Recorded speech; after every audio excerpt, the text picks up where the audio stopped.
Hello and welcome to VMC CUET channel. और मेरा नाम दीपक है। मैं सीयूईटी की मैथ्स एंड रीजनिंग पार्ट देखता हूं and warm welcome to you.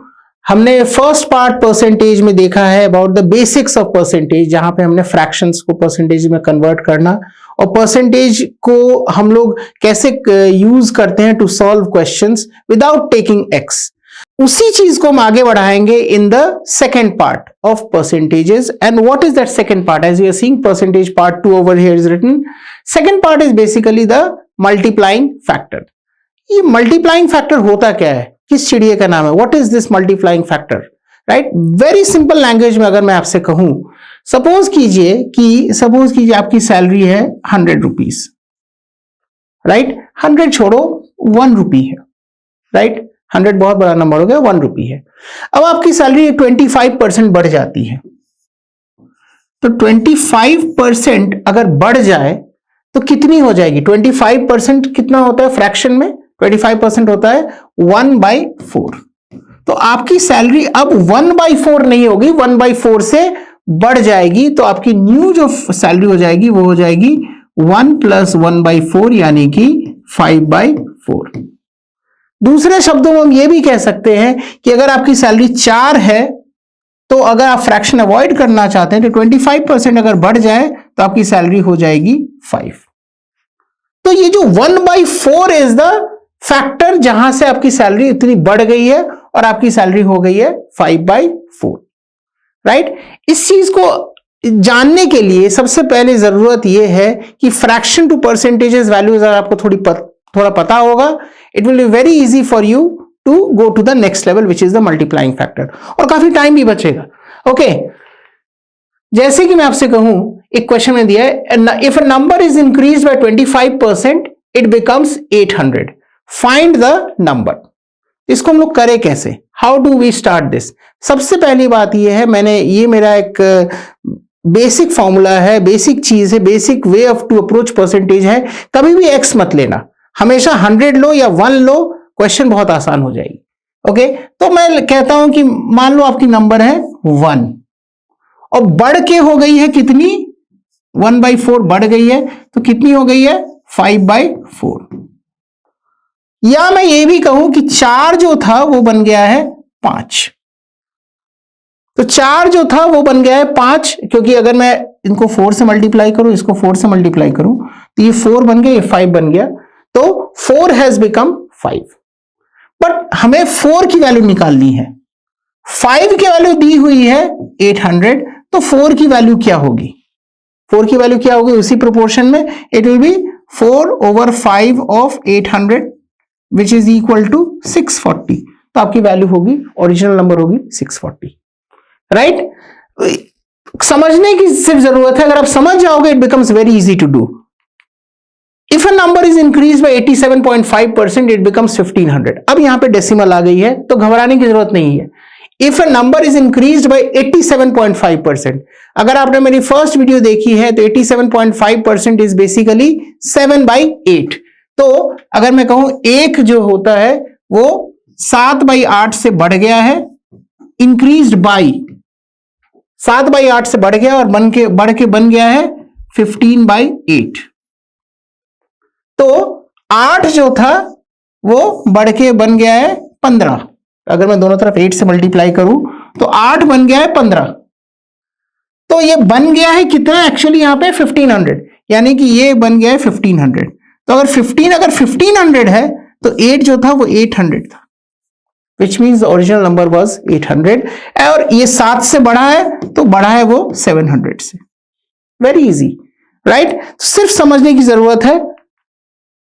अब देखो, थोड़ी सी और कॉम्प्लेक्सिटी मैंने डाल दी है। If 242 is added to a number it becomes 283.33% of itself. इसका मतलब क्या है? 283.33%। अगर आपको ध्यान है फर्स्ट वीडियो में, अगर आपने देखी है, राइट, तो फर्स्ट वीडियो अगर आपने देखी है तो it becomes very easy to do this. 283.33% is how much?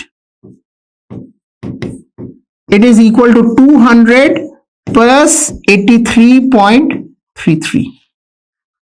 200 is 2 times और अगर आपको ध्यान है 83.33 इज 5/6, तो 2 + 5/6 कितना हो गया?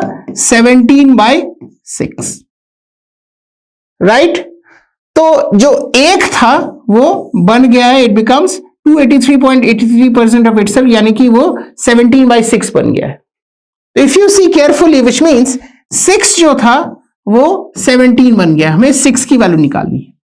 तो अगर 6 17 बन गया है तो कितने से बड़ा है? 11 से बड़ा है। अब यहां पे दिया 242 is added to a number, यानी कि 11 की वैल्यू है यहां पे 242, 11 की वैल्यू है यहां पे 242। तो और 11 की वैल्यू 242 है तो 6 की वैल्यू कितनी है?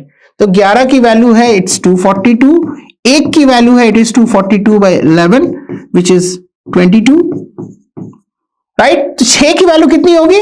6 × 22, very easy, the answer is 132, right? So 132 is the original number, very easy. तो चाहे कैसा भी नंबर है 283.33%, अगर बेसिक्स क्लियर है it becomes very easy to do the question. Okay, so request है please like and subscribe the video as well so that you will get the notification for more videos. Okay, let's move to the next question. If cost of sugar is increased by 25%, by how much percentage should a family decrease its consumption so that the expenditure does not rise? पहला case. Second case is the expenditure rises by only 10%. बहुत आसान है। Again, you should be very careful about how to approach this. तो हमें expenditure क्या होता है? Price into consumption. Suppose करो आप 1 किलो शुगर खाते हो और प्राइस है 25 रुपए पर किलो, तो आप 25 रुपए खर्च करते हो, राइट? तो हम उतना भी नहीं जाएंगे, हम कहते हैं कि प्राइस एंड इंटू कंजम्पशन। तो प्राइस, कंजम्पशन, एक्सपेंडिचर। तो मान लो प्राइस है 1, कंजम्पशन है 1, तो एक्सपेंडिचर भी 1।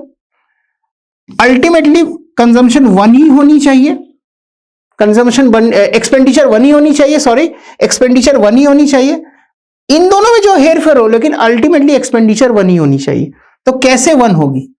अगर मैं इसको बढ़ाता हूं, 1 से बढ़ाता हूं, 1 × 1 + 1/4, तो ये बनती कितनी है? 5/4। तो अगर 1 बनाना है तो 5/4 को कितने से मल्टीप्लाई करें कि 1 बन जाएगा? 4/5 से मल्टीप्लाई करेंगे तो 1 बनता है, राइट? तो 4/5 से मल्टीप्लाई किया तो 1 बन गया, विच मीन्स जो कंजम्पशन थी वो 1 से 4/5 हो जाएगी, right? Then only expenditure will remain constant. तो एक्सपेंडिचर अगर 4/5 अगर हो, कंजम्पशन 4/5 अगर हो गई है तो कितने से कमी है? 1 जो था वो 4/5 बन गया, यानी कि 1/5 से कम है। तो 1/5 से कम है, यानी कि 1/5 is how much? 20%. So answer for the first question is 20%. Right? 1 second में हो जाती है, ये सिर्फ समझाने का टाइम है। अगर आप थोड़ा प्रैक्टिस में आ जाओगे, it becomes very easy to do the question. अब सेकंड में कह रहे नहीं, दूसरे में एक्सपेंडिचर राइज बाय ओनली 10%, तो वही चीज मैं करता हूं, लेकिन मैं थोड़ा सा चेंज कर देता हूं। Okay, so I just change the whole thing here and it becomes much more easy to do the question. तो देखो, प्राइस है 1, कंजम्पशन है 1, एक्सपेंडिचर है 1। अब एक्सपेंडिचर बढ़ गया है 10% से, तो कितनी हो गई है? एक्सपेंडिचर हो गई है 10%, यानी कि 1/10 से बढ़ी है, तो कितनी हो गई है? 11/10।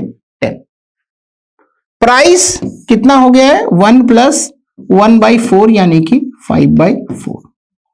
तो अगर ये 5/4 है, 5/4 को कितने से मल्टीप्लाई करेगी? 11/10 हो जाए। 5/4 को कितने से मल्टीप्लाई करें? तो 11/10 से हम 5/4 को डिवाइड देते हैं, सो 11/10 × 4/5 विच इज 44/50। तो 1 जो था वो अब बन गया है 44/50। तो कितने से कमेगा? 6/50 से कमेगा। 6/50 की परसेंटेज वैल्यूज कितनी है? 6/50 × 100, that is equal to how much? 12%. So the consumption should decrease by 12%, so that the expenditure rises by only 10%. This is how you do the question. Okay नए नए सिचुएशंस आएंगे, उन सिचुएशंस आप adapt कैसे करते हैं, that will be your true test. Okay let's move to the next question. अब ये क्वेश्चन है, it's a combination of previous video as well as this video, right. तो थोड़ा क्वेश्चन को समझने की कोशिश करो. Base concept is very much important here. In a basket, there are only apples and oranges. Apples constitute 60%, while the rest are oranges. 40% apples are green, rest red. 60% oranges are red, rest green. What percentage of green fruits are green apples? तो हम simple से situation को तोड़ने की कोशिश करते हैं. तो ये फ्रूट्स हैं, राइट. फ्रूट्स में फ्रूट्स को मान लेते हैं 100 हैं. तो एप्पल्स है 60, राइट. ऑरेंजेस है 40, राइट. 40% apples are green. तो हमें सिर्फ ग्रीन फ्रूट से मतलब 40% ऑफ 100 नहीं होगा, 40% ऑफ 60 होगा. So 40% of 60 is how much? 24 green apples. तो इसको मैं जीए कोड दे रहा हूं, green apples, right. 60% oranges are red, यानी कि 40% ऑरेंजेस जो होंगे वो ग्रीन होंगे.